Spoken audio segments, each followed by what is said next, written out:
Hello and welcome to a VO's Journey podcast. My name is Anthony Pica. This show is all about helping the new and upcoming voiceover artists grow their business and sidestep all the crazy things that I seem to step on. We're back. We're in a podcast. I know. It's good to be back. We are at episode number 193. I've got some real exciting things to talk to you about. We are going to dive into the nitty-gritty of what it really takes to make a lot of money in voiceover. I'm gonna strip away all of the junk in this episode, and I'm really going to tell you what it actually takes to make a good living in voiceover right in this episode. All right, let's do it. This is VO's Journey.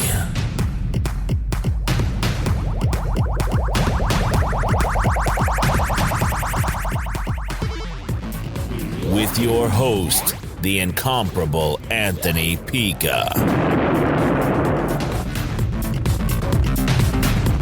All right. Well, first off, I hope that you have had a wonderful break so far.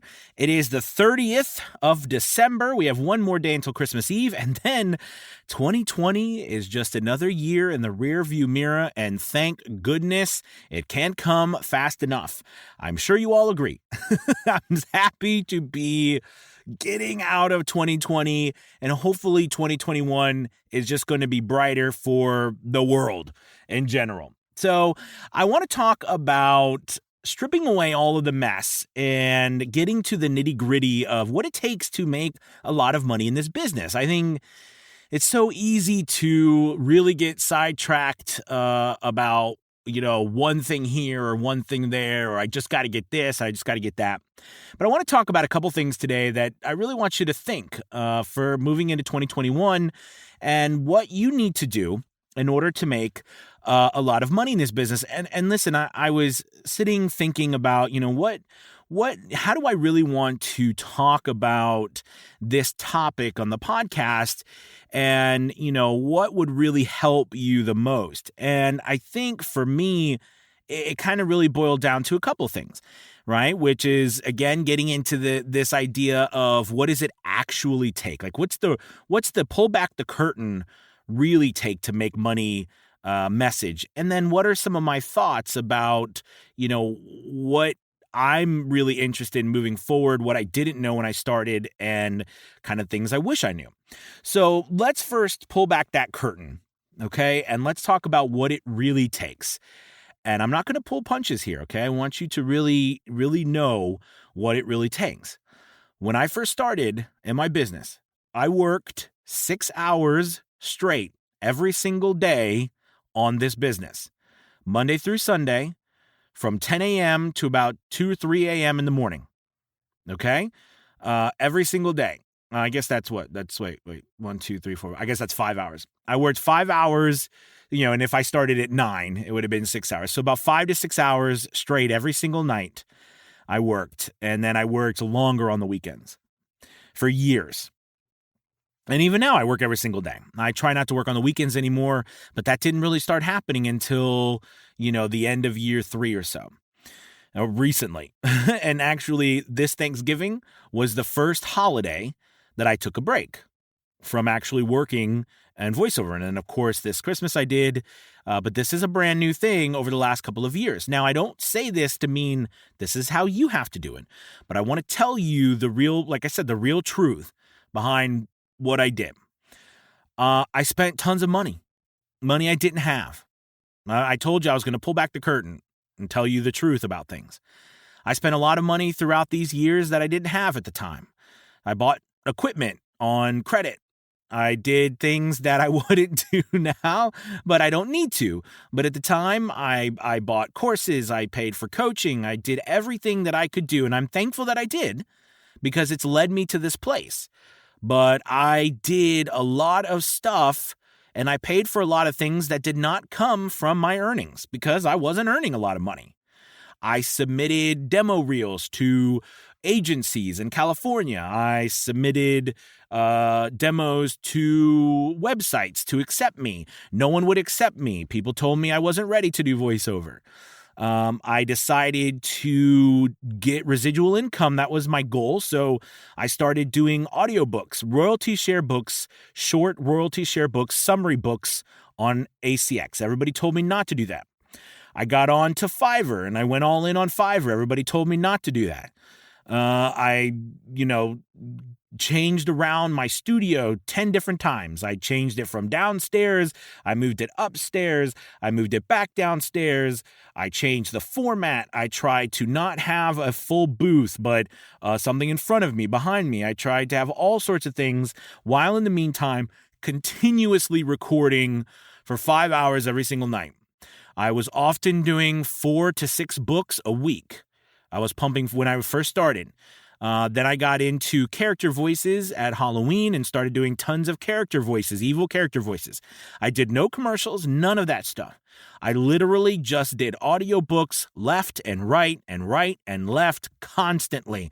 They actually called me the audiobook guy. If anybody remembers way back when, if you were aware of me when I was first starting, I was called the audiobook guy because I was just constantly doing audiobooks.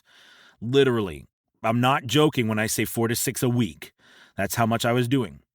Then after that, I literally decided that I would dive all in on Fiverr. I was going to make Fiverr work. I thought Fiverr was one of the greatest things since sliced bread, and I went for it, and I literally started making tons of money. I did the crappiest work you could ever imagine. I was accepting jobs for $5 that probably no one ever wants to accept, but I did it because I had no other business. I had no other way to make money. I sent emails to customer support and companies like Blizzard and companies like Apple. I sent so many emails to customer support and big companies asking them if they needed a voiceover artist. And I laugh now because it's the silliest thing to me. But at the time I didn't know. I just wanted to work. I wanted to succeed at something. And I was willing to do whatever, even if it was the dumbest thing in the world. I had seen all, people saying, don't do this and don't do that. And it was like, whatever, I'm going to do it. I'm going to make the decision for myself. I see someone over here seems to be having success. Why can't other people? Someone over here is having success. Why can't other people? I literally went all out and everything and anything I could do while I recorded, making sure that not only was I doing 4 to 6 books a week, but I was also getting in 10 auditions a night. Literally, I was doing as much as I possibly could. All right. Then I got into putting up stuff. Then I got into contacting people through Fiverr. I got into the buyer requests. I got into putting up more gigs. I got into constantly A/B testing on Fiverr, putting up 2 gigs that were very similar and and changing a few keywords, seeing which one would work, which one didn't work. Then I started a podcast and I started document what I was doing and talking about how I was going to move forward and to help keep me accountable and constantly in the meantime of all of this, doing audiobooks. This is an important thing. And I want to point this out to everybody because I can't stress this enough. I work with a lot of people now and every single one of them is incredible and I love them all. But you have to remember that if you don't have work, it's your job to get it. And if you are sitting waiting around for the best, the most perfect job to come, it's never going to come. You have to go out, get work. Even if it's crappy work to start, you're working. My favorite thing to say was, yeah, I'm busy. All right. Yeah, I'm busy. I've got work in the queue. I'm doing an audiobook right now. I'm doing 3 audiobooks right now. All right. Am I going to make money on the back end? I sure hope so. Because I did a lot of audiobooks. And you know what happened? I got better. And better. And then people started paying me for audiobooks. And then they started paying me a lot of money. Then I started doing lots of audiobooks through Fiverr, in which I was being paid industry standard rates. When, guys, I started out not accepting that. I started out accepting anything and everything someone was willing to pay me. Now, listen, I think this is an important caveat here. I don't ever tell someone to charge a certain amount and then be like, that's it. That's what you're going to charge for the rest of your life, right? That's not how it works, right? We start out, we charge a rate that our business can command at that moment. And as our business grows in credibility, right? Our business and the work our business has under its belt grows in credibility, our price grows. Now, do you notice how I said our business and not us? This has nothing to do with what I am worth. I am worth and you are worth more. And I've been saying this a lot recently, and I believe it with every ounce of my heart because I hear this all the time, and I heard it all the time back then when I started. Oh, you can't charge that. You're worth so much more. Darn right, you're worth more than anyone could ever possibly pay you. Now think about it. We know this. We know that no one can pay us what we are worth. Sure, we might do work for money, but it's our business. Guys, it's our business that commands a price, not us. So what I'm trying to say to you is that when you're first starting out, you know what I mean? You like take this for a perfect example. Now, you might be that person that seeks out at dinner time a place that no one has ever been to and, has no one's ever heard of the name. It doesn't look like they might have all their stuff together because they're brand new. They don't know what they're doing. You might seek that place out. You might go in there. You've got your Pepto-Bismol and you're going in there and you're going full after it and you're going to give it a shot. But most of the time, right, we search for places that we know, that are branded, that have a name, that have proven themselves because we can rely on them. Hence, we are willing to pay a little bit more sometimes for that because we know what to expect and we like that we can expect something from them. It makes us feel confident that we are going to get what we are going to get. We don't have to worry about possibly getting something not what we want. This applies to all business everywhere. It applies to relationship. It applies to everything in our lives. Expectations. So what I'm trying to say is that when I started, I literally did anything and everything all the time I could because I knew that no one knew me. My business had no proof that it could have done, that it's done anything. And to me, when I would say, man, I went on to Amazon. You could look me up. I've got all these books I've done on Amazon. Man, I looked like I knew what I was doing because I had done all this work. I would have liked to tell you that it was a plan, like I planned it that way. But at the time, all I was ever focused on doing was working. I just wanted to get work, even if I wasn't making some buttload of money, because I wasn't making any money. In fact, I spent so much more money than I made those first 2 years of my business. It's silly. But now, on the back end, finishing up the 2017, I'm finishing up so in February, it will be 4 years. February 2021 will be 4 years since I started my business, right?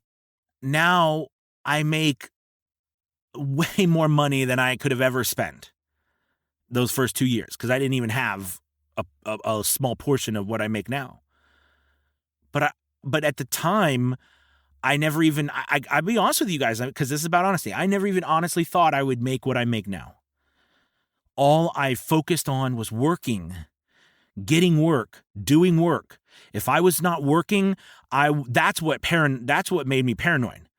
Not whether I was working for a royalty share book, but that I wasn't doing something, that I was putting something out there that could possibly earn me money. And see, here's the thing. Today, I make money every single month still from all that work I did way back when. And all the people told me, oh, it's no good. You'll never do it. That's a bunch of bull. I still make hundreds of dollars every month from that work I did back then. But the point is it led me to where I am today. So with all that said, all of that work I put in, I'm telling you, that is something that you need to do, especially if you want to build your business within the next few years. If you don't want to wait 15, 20 years and you want to build it in the next 3, 4, 5 years, you need to put in an insane amount of work. I love that saying because it's true. If you want to be in the top 1% of something, then you've got to work like the top 1%. Just think about that. I think it's absolutely true. Okay. Again, I didn't set out to prove anything. Well, that's not true. Actually, that's absolutely not true. I set out to prove something to myself. And I think I never did that in my entire life in anything else I did. But in voiceover, I did. I set out to prove something to myself. I set out to prove that I could do it, that I could succeed, and nothing was going to stop me this time because I had failed on idea after idea after idea. And I was so fed up with failing that I wasn't going to let that happen. And I worked and worked and worked and worked, and I wasn't going to let anything stop me. And I realized a bunch of things. I realized I had to prove it not only to myself, I had to prove it to my wife. I had to prove it to her parents. I had to prove it to my parents. I had to prove it to my kids. I had to prove it to I had to prove it. I mean, again, tearing back the curtain. We have to prove these things, not only to ourselves, but our spouses, our families, because bless our families' heart. If your family, if you were like me at all, you've put your family through the ringer more than once on crazy ideas or things that you've tried to accomplish. And it might not have worked out well. You might even lost a lot of money. All right. And you've got to prove it. You do. And if anyone tells you, Ron, that you don't got to prove it, that's just a lie. And I don't think there's anything wrong with that. I really don't. But in the end, the biggest person that you've got to prove it to is yourself. And that's what I did. I had to prove it to myself. And I think because I actually, for the first time, was trying to prove it to myself, for real to myself, I didn't quit. I wasn't going to be denied. There was, it's funny. I think back now about what I did then, and could I do it now? And I'm like, I don't know. I don't know at this point. I think we all have a moment in our life, right? And I know I've said this before, but I believe it. I think we all have a moment in our life, a moment in time where we exceed all expectations that we ever, that we ever could have done in the past. Like there's a moment where we are at the very top of our game. And, lightning doesn't strike twice. I honestly look back and I think, man, I don't know if I could do what I did again. Like if I was put in the same position right now, like could I stay up every night, get 2 hours of sleep every night? Because I had to wake back up at 5, 6 o'clock in the morning and go to work all day and then come and do it all again. And by the way, I know if you're new, I used to put up and take down my booth every single night. Because we lived in a very small house at the time, and where my booth had to be was in a main corridor to the kitchen. So I had to put it up and take it down every night at about 3 a.m. when everyone was sleeping. So I had to be super quiet on top of that. So that's also took me another 20, 30 minutes to put up my booth and take it down. So I mean, we all do what we have to do, but what is the measure of your resolve? I say all those things because that's what it takes to be successful, for you to push yourself more than you've ever pushed yourself. And to make sure, please, if anything that you get from any of these things, you listen to me, watch my videos, listen to podcasts, if I can impart any knowledge onto you, it's this: always make sure you're working. It doesn't matter all the time how much you're making, but it matters if you're working. I would rather have something coming in than nothing. Remember, all those people that tell you, oh, don't take that job, you're worth more. Really? Are they going to pay you? Are they going to pay you money? Maybe they're going to send you a check this month. I'm serious about that. So really push yourself to be your biggest advocate of getting work on a regular basis, even if you've got no work and you've got to take a cheaper paying job. I'm not claiming to charge bottom barrel rates forever. I'm saying that if you have no work, what good is it that you do, eating ramen noodles, waiting out for that one big job that'll come 6 months later, in which case all the money you get from that one job in 6 months goes to pay all the bills that you had to pay off in the first place, and you've lived a miserable life. It doesn't make sense, at least to me. So listen, that's what I did. That's what I focused on constantly, was getting work. And like I said, I spent tons of money. I did lots of stuff that I messed up. I spent money on things I didn't need to spend money on all kinds of stuff. I spent money on things like on sites online that were supposed to automatically edit your stuff and master it for you, and you just upload the file and it takes care of you. I bought so many things, you guys. Just ridiculous, because and again, I don't recommend you go out and, charge up your credit card. I'm just saying that I did all of these things to find the formula. And at the whole time, what I didn't realize was the formula was what I was doing. And that was consistently working nonstop. And it came. The first year in voiceover, I only made $800. A year. The first year, I only made $800. Now the students I work with sometimes are making, almost six figures in their first year. But at the time, but I didn't know what I didn't know. So I didn't have me to help coach me back then. All right.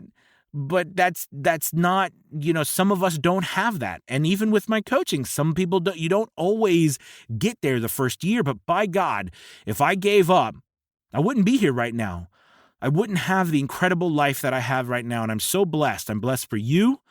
I'm blessed for the business and the clients that work with me, my family. I'm so blessed and thankful. But it's all a part of us at being consistent and continuously working. Continuously working. Remember, the sum of all of your work is better than one part. So if you constantly focus on just one small part and not the sum, all right, that's a problem. And don't overthink that, all right? The point I'm trying to make is like I said, always focus on working. Always focus on having work, whether it's ideal or not, okay? Listen, I hope, I don't know, I kind of went intense on you on this one, and I hope it helps, but I really want you to know what it really takes to make money. I was going to go into the fact that, listen, you could, I told you a little bit about me doing 10 auditions a night on ACX. All right. I mean, if you equal that out, that's 300 auditions a month. I was doing 4 to 6 books. I started doing 10 buyer requests. I started doing proposals every day, buyer requests every day, putting up gigs every day, changing my stuff every day, contacting people every day, doing podcasts every day, doing posting in groups every day, posting on social media every day, messaging people, emailing. I was doing everything. Some of it was successful. A lot of it wasn't. But every single day, on top of all of the books and the work I was accepting for not a lot of money, I was also doing those other things because I was not going to be denied. I was going to succeed no matter how long it took me. And all I needed was one person to hire me. And when one person hired me, I was like, it is on like Donkey Kong. That's so, I know. That was cheap and cheesy, the Donkey Kong line, but it's so true. I actually really like Donkey Kong. Have you ever played Donkey Kong? Anyways, please, you can do it. 2021 is your year, okay? Don't stop. You have to prove it. You have to prove it to everyone, and you got to prove it to yourself. You are the most important person to prove it to. And if anyone tells you don't have to prove anything, that's not, and that's fine. They can say that till the cows come home. But you and I know deep down inside where we don't tell anybody, we got to prove it to ourselves. I had to prove it to myself. And I can tell you one thing, it feels darn good. Better than I've ever felt my entire life. Because I finally proved it to myself that I could do it. And I don't know what that makes me, but it makes me a happy person. It wasn't easy, but you can do it. I promise you, you can do it. I know if I can do it, you can do it. All right, you guys. I felt like saying, thank you, Tony Robbins. Have a good day. No, you guys, listen, have a wonderful, wonderful day. If I don't see you or you don't see any of my videos or anything before now and the new year, happy new year, you guys. Have a great 2021. It's going to be an incredible year. I know it's going to be better than this past 2020. All right, have a wonderful day. Everybody, take it easy. Peace.